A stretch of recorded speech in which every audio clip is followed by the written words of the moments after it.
2 minutes around it. Is to finish on the final day on Sunday the 28th of July.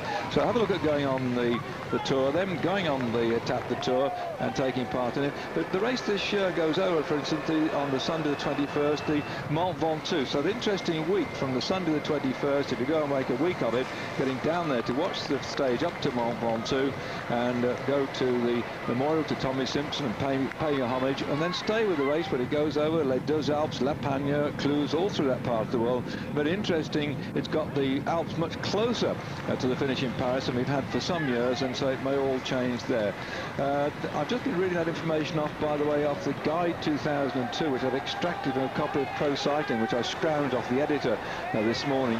Jamie Whittle was down at the start, and he gave me this up-and-coming copy of Pro Cycling, which not only has got a special guide in there of the 2002 of the teams, but it also talks about the major tours as well.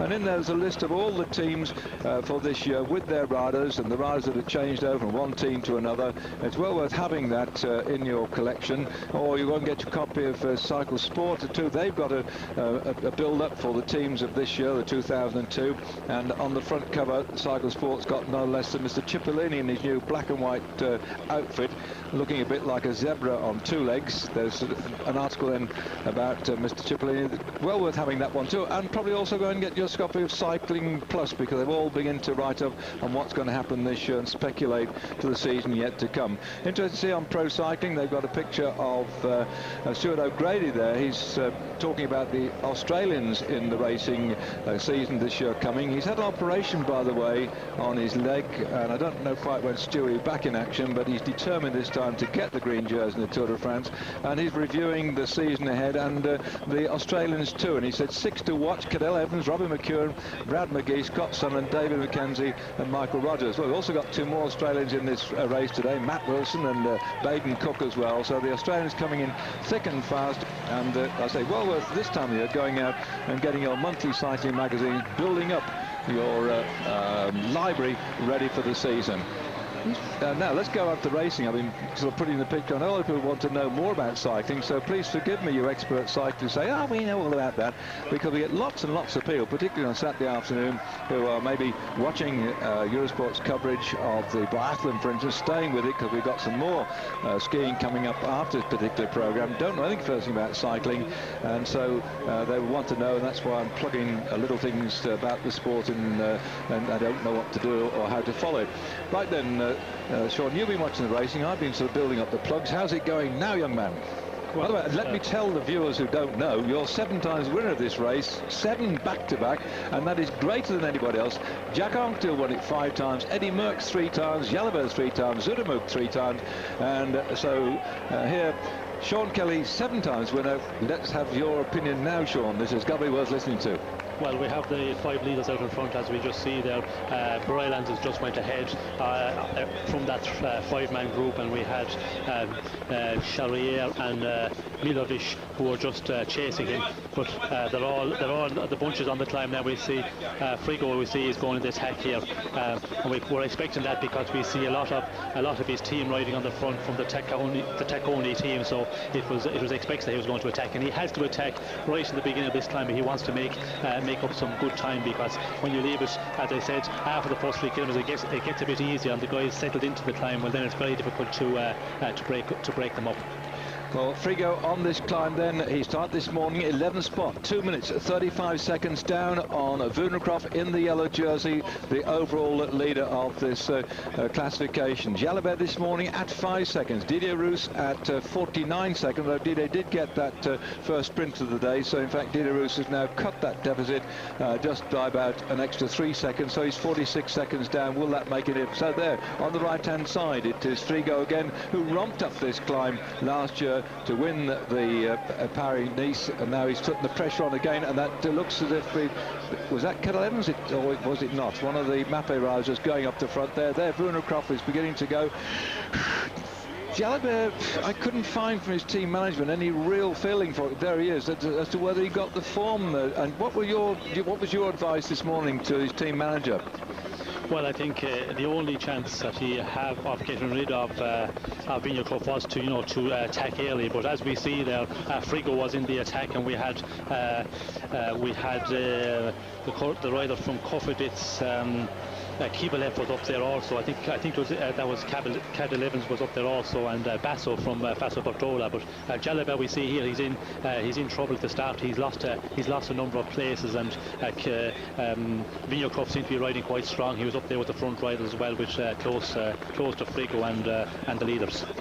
Well, it looks like that Jalabert has got to get something here to get up there, to get a second breath of wind, but it doesn't look like he's going to do it right at the moment. It just depends how much pressure the yellow jersey wants to put on.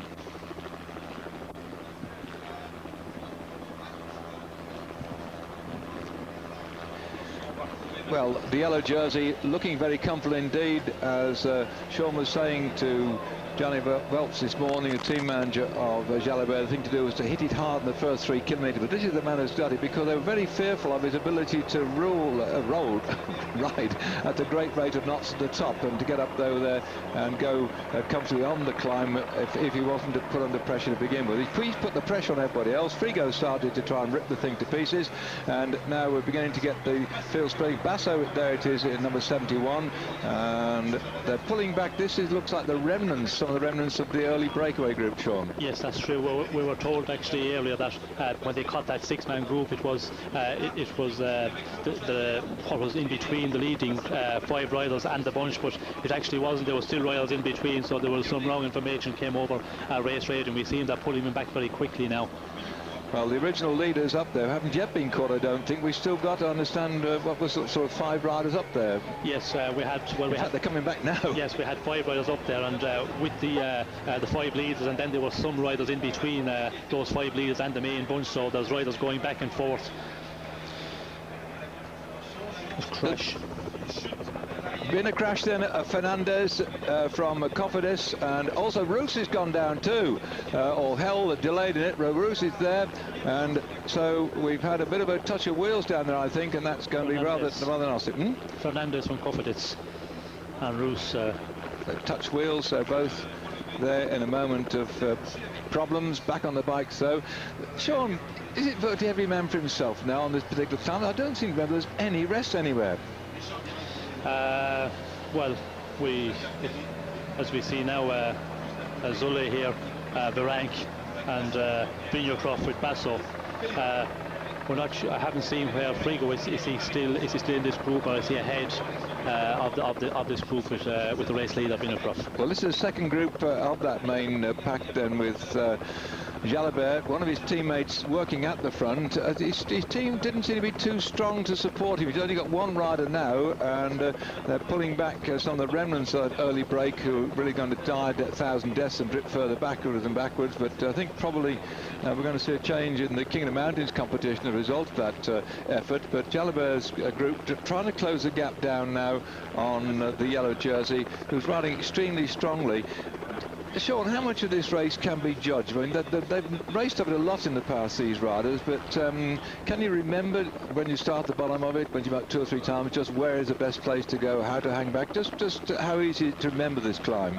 Well, in our situation, it was totally different. In a time trial, you calculated your times off the other ones, and if you're starting in the back, if you're race leader, or if you're in the first 3 on Jan, you start very late, so you can work off the times of the other good time trials, and that's an advantage. But here it's every man for himself, and you just have to try and stay with the leaders. But as they say in bike racing, he's never over, he'll cross the line. So Jalabert, he's lost some time here in the beginning, but he may recover, and we see a group coming back there. So it could be the group of Jalabert while coming back to the main group of Vinyakrov. And sometimes a guy can go well in the early part, but he can blow later on the climb. So Jalabert, I would not say it's over from yet, but he did go through a bad patch there earlier on.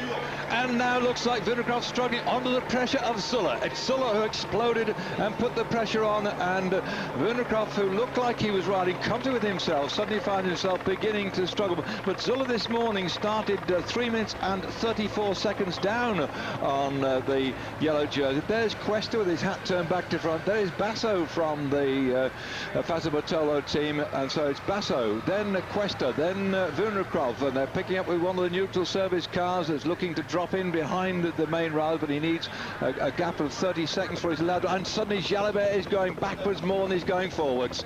Disillusionment then for Jalabert. He has got the green jersey as the points leader, so he will keep that one. Or well, better doubly check if he's going to keep that one, but let's hope he's got something to show for his efforts on this, because as he goes up here then to this climb, he's had more trouble.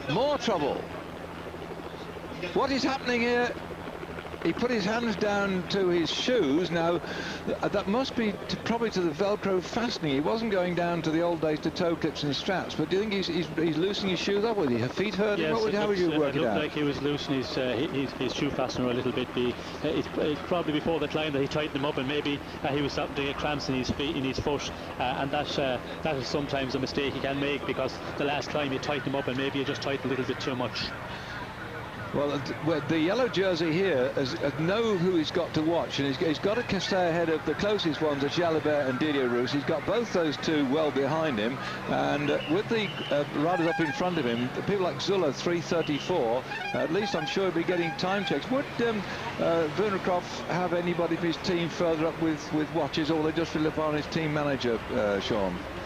Well, I think no, he just has to rely on the team manager and get some information from the manager. Usually in the road races, they don't really have somebody on the roadside. That's more for time trialing, so he'll have to just rely on his team manager to get some information. But there's not a lot to get here. You just you calculate your ride, you just go for it, and you go very close to 100% all the time. Well, we're inside 5 seconds, and Broylands is leading at the moment, and he's got 40 seconds behind it. Sounds like Evans is coming up here very quickly indeed. Frigo is still out there too as well, and Vunekroff. So Evans is going after Broylands. Broylands is on his own here at the front. Broylands this morning started 3 minutes 40 seconds down on Vunekroff, so Vunekroff has to close that gap down. He has done so far. Then there's Evans, then there's Frigo, then there's Vunekroff, and there's Zuller in there too as well, ripping this thing to pieces. We've got a real humdinger race. We're inside now 5 kilometres for this little group here. Vunekroff, interesting, is riding with the SRM cranks. I've noticed there in the centre of his chainring there's a big, like a saucepan lid. That in fact is feeding not only information onto his handlebar computer, but it's also then recording information on the power output he's putting in here, and they take that off his computer and stick it onto a personal computer and analyse his performance. That's fascinating to think that he's prepared to carry that little bit of extra weight up on this climb, when the whole essence is to have the lightest possible bike, but he's fitted up that crank, which says to me he's got a great more interest in just winning the París-Niza in his mind. He's measuring his output as well at the same time. So Jalabert seems to be coming back after having problems with his shoes that just seem a bit tight. The problem, of course, with these new racing shoes is the very solid soles they've got, the fiberglass soles, lightweight ones they are, and the fabric on the top. You do tighten them too much. There's no flexibility like there used to be in the old leather shoes, and I think he might have tightened it up a bit too much. So there we are, Basso on the front then, and Frigo's 35 seconds. Oh, it's all getting broken up now, but certainly Evans is up there, and Butcherov is still there, and 40-odd seconds are some of the trailing riders from that original group.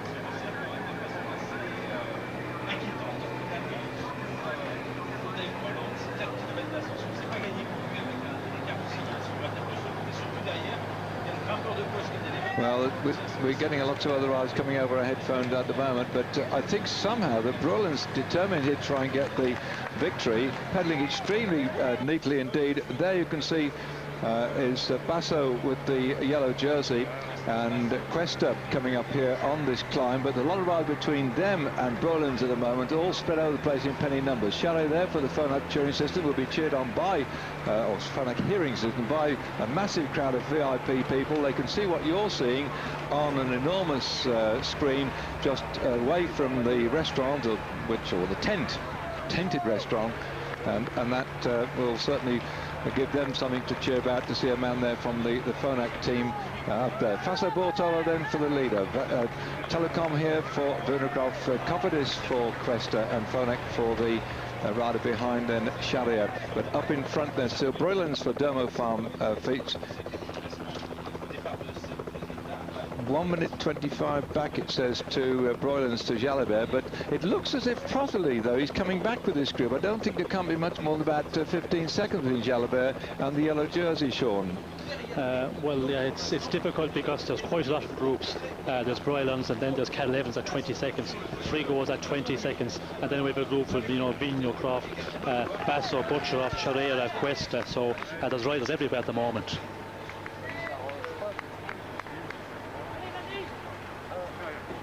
The neutral service car Mavic still hovering amongst some of the riders here in penny numbers, and this is a powerful performance from Basso at the moment.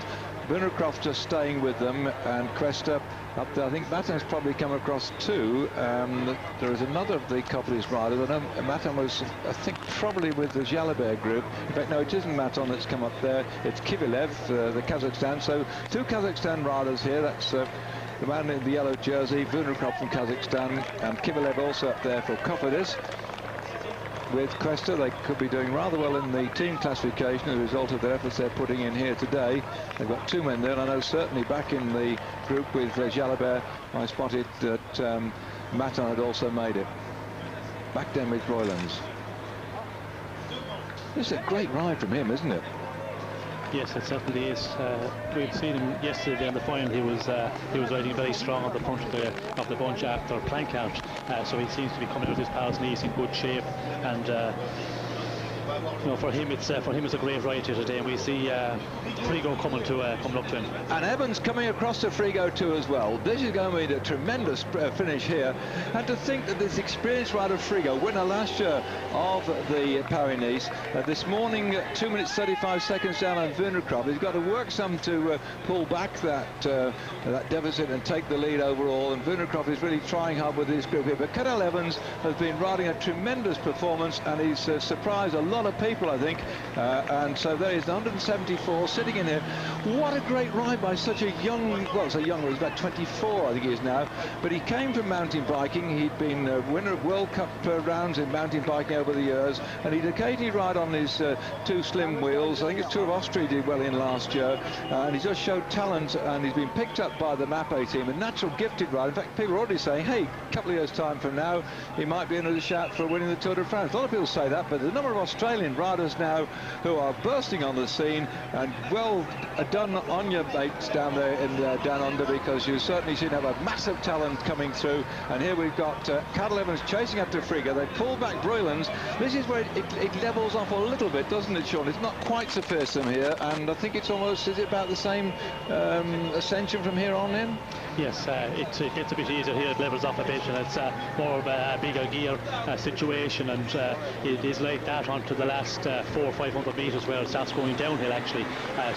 And we see Frigo, when he came to Broylands, he just went to the far side of the road and gave a bit of an effort again, not to allow him to get the wheel. And I think that's might be Zulla that's come back here. Yes, it is, rocking his head. He was in no man's land for a bit. Here's another man. He's won the Paris-Niza in the past. Now he's stuck in this little group here. Zulla, winner of the race in 1993. The race which was run by the great Tom Simpson in 1967. He was second in 1962 amongst the English speakers. Stephen Rose won it 81, and Sean Kelly, 7 consecutive years he was up there in the lead. Chris Boardman was third in 1996 and has been winner of the time trial in the Paris-Niza in the past, and now I'm sure if he's watching this at home, he'll just remember as Cazar's coming through here. What a tremendous ride by this young rider from the La Française de Jeux squad. And I said in the time trial last year in this particular race, got the Col d'Aise, he did quite a useful ride indeed to finish up only about a minute and bit down on the leader, the winner last year, which was Frigo, who took the leader's jersey overall. Well, Frigo trying to get there to take the jersey again, but somehow now with 2 kilometres to go, I don't think he's going to pull back all that gap on his time at 2:35. He started this morning at just what, about 14 seconds ahead of Evans. That's right, Evans this morning 2:49 down, 2 minutes 49. Frigo 2 minutes 35 down. So he's got across to the yellow jersey as Cazar, a good little rider. In fact, Sandy Cazar this morning was only 54 seconds down on Vinnercroft. Jalabert was 5 seconds down. He's way back. Roos was 49 seconds down. So this young lad, Sandy Cazar, If they can't, or if the two leaders out there at the moment can't to put any more daylight between them and the yellow jersey, Kazar might find himself moving up there into second spot on the general classification, but still a lot to play for. And as any cyclist knows, your leg can suddenly turn to jelly, and you can get the man with the hammer, give you a right clout, and back you go. And dying 1,000 deaths is just amazing how you can lose all your strength. But right now, Frigo looks remarkably comfortable, and pedaling quite a lowish gear at 2, Sean. How do you rate that? Yes, well, he's turned the gear very well. He's riding very strong at this point.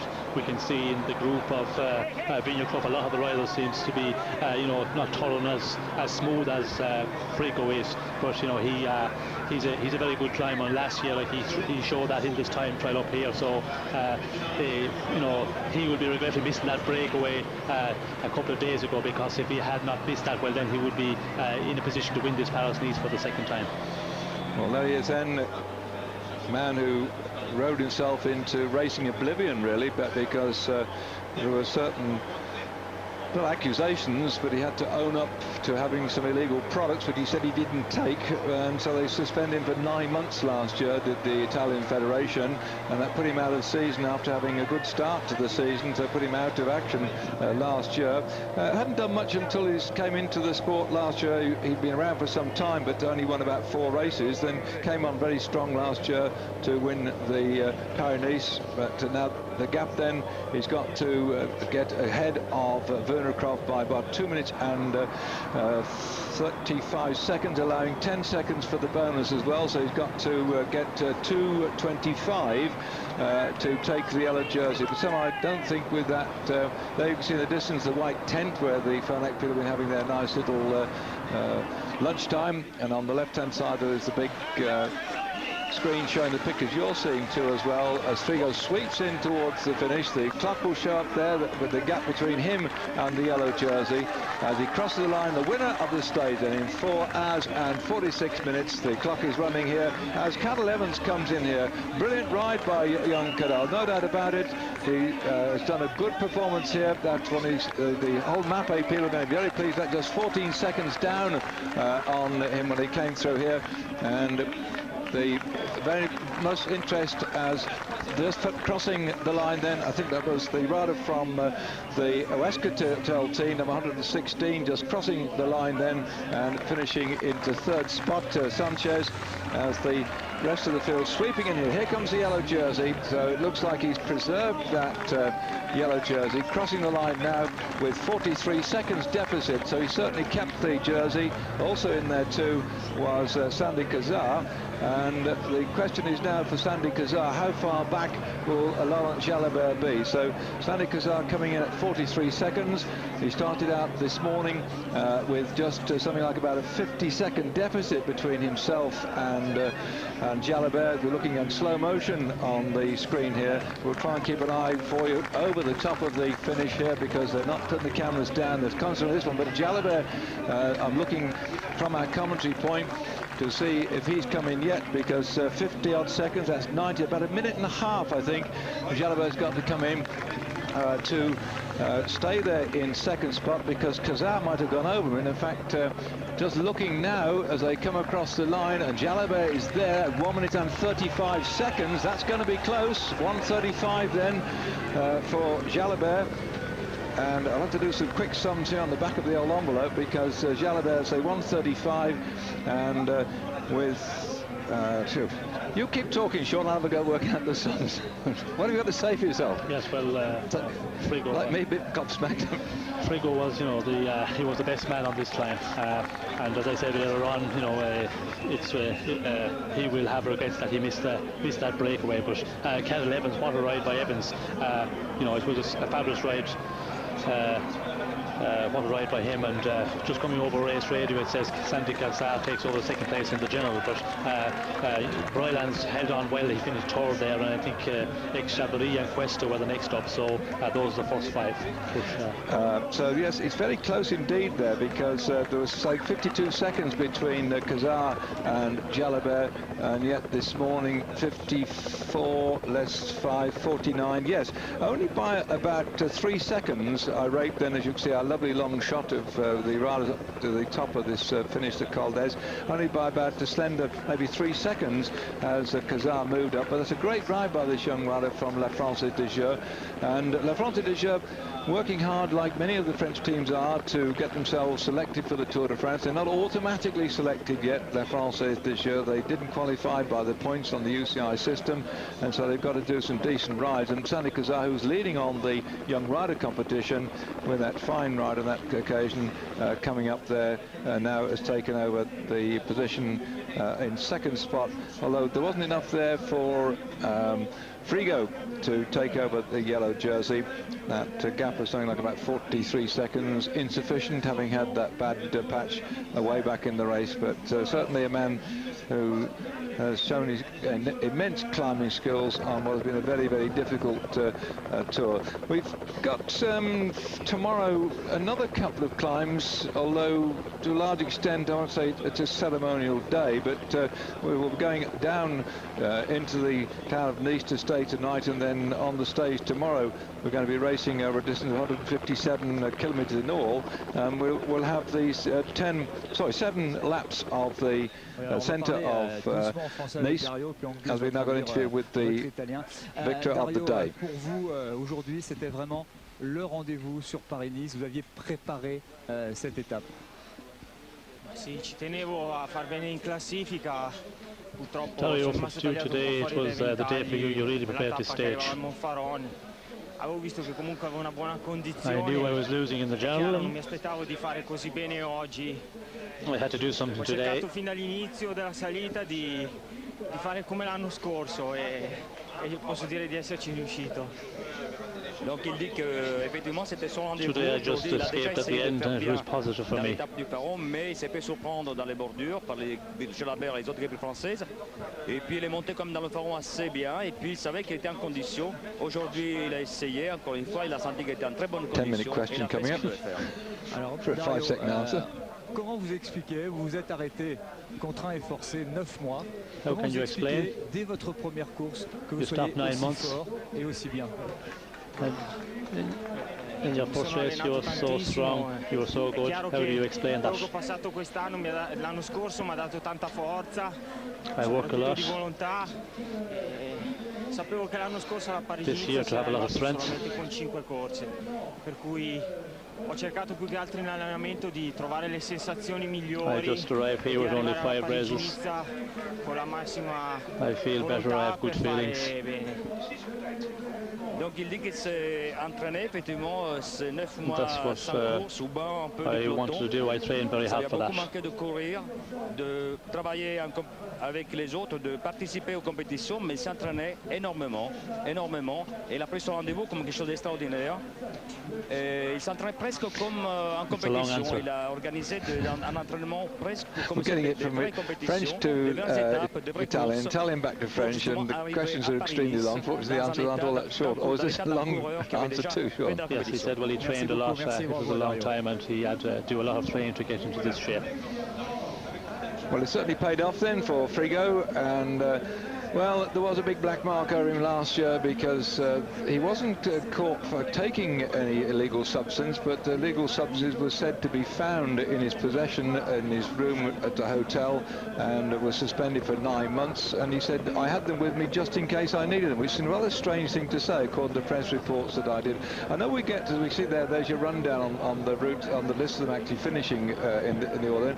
I know that there's emails flying backwards and forwards asking us to comment on the various things that are flying around in the sport, all sports, about drug taking and so on. It isn't always easy in our commentaries to do that when we've got so much going on. In fact, there's some emails we haven't been able to answer today on all sorts of topics because the race has been short. We've been on air only just for about an hour, and there isn't much time within an hour to put you in the picture what's happening so far, try and keep the flow going on the race, which you could see was changing before our very eyes towards towards the end, and not all the information coming off the race now radio. So it isn't that we don't want to comment about these things, but it's a very delicate subject, and there's a lot of innuendo flying around about drug taking, and one has to work only on the facts, and that's always been my stance in covering cycle racing. If somebody's got some facts, and the facts are there, and the UCI printed those facts, then one can use those facts, but I don't think it's always even sensible to comment on them, because the next thing you know, you've got a lawyer around your neck